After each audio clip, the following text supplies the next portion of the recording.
All right, our thanks to Doug for that. We are enjoying today before that chance of storms returns tomorrow. Oh, yes, it's moving in. I mean, this is a nice little break for us because yesterday, I mean, we had the mugginess, the heat, and the storms, and tomorrow we're going to get back into that. We actually have a risk of severe weather tomorrow, so that storm risk is increasing a bit here. So let's talk about what's going on. We have that storm chance off to our west right now, and as that approaches our area, we are going to see this warm front swing in and bring in that humidity. So it's going to be more of a factor heading out the door by even early tomorrow morning. For now, the dew point isn't bad. We're seeing it near 60 degrees, and so it's a little sticky, but nothing compared to that oppressive humidity we had yesterday and something we'll see again tomorrow. That humidity will help to fuel these storms, potentially reaching severe level. And so there's a couple things I'm watching with that potential for some very damaging wind that's pushing in with these storms that develop tomorrow, especially in the afternoon and evening.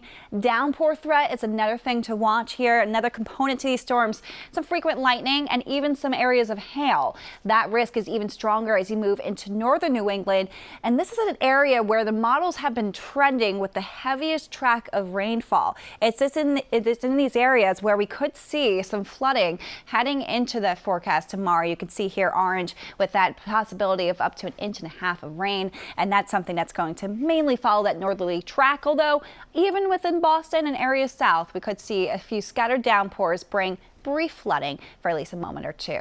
So let's talk about right now. We're at blue skies, 82 degrees. It's a beautiful afternoon at this point as we do see that wind shifting to the east, and that's important because that wind off the ocean is going to keep the temperature for Boston and really much the coastline sitting in the low to mid 80s. So we're not going to get much warmer from here.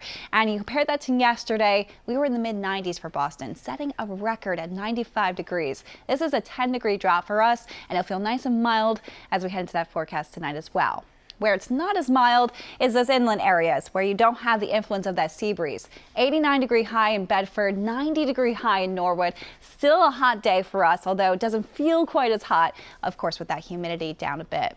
Tonight's forecast, mid to upper 60s. That's a nice mild night for us, but you will feel that humidity creeping up and those clouds starting to fill in. All of this combining to bring that storm threat tomorrow, which I have made an impact weather day because of that potential for some of them to turn severe. High temperatures here for tomorrow, 89 degrees for Bedford and Norwood. Mid 80s heading toward the coastline. Still a hot day, and it will feel warmer with that humidity. And you may see in the morning here a few showers starting to develop on the radar, especially north and west of Boston. This is not the main concern. It's really the afternoon. You'll see some of those storms firing off, especially toward northwest, and that will be tracking eastward as we head into the evening. Now, the latest model runs do have some of the worst of the storms moving just north of Boston, but I will say, even along the Mass Pike here, there is that risk for some of these storms to stray southward. So none of us are in the clear when it comes to this, and the problem is that these storms have so much fuel to them that they'll likely linger through late tomorrow night as well. So it's not one of those things where it ends at sunset by any means. In fact, we head into Thursday. I do think we'll see some storms in the morning and some showers lingering. But the latest trend does suggest that we will see some drying as we head into the second half of the day on Thursday. Good news, because that dry air is going to bring in a nice push of low humidity, and that is the trend we'll hold on to into the weekend. This is a beautiful weekend. If you don't have plans already, Antoinette, make those plans. This is one of the best weekends I've seen. Sunshine, highs in the 70s. It's a good one.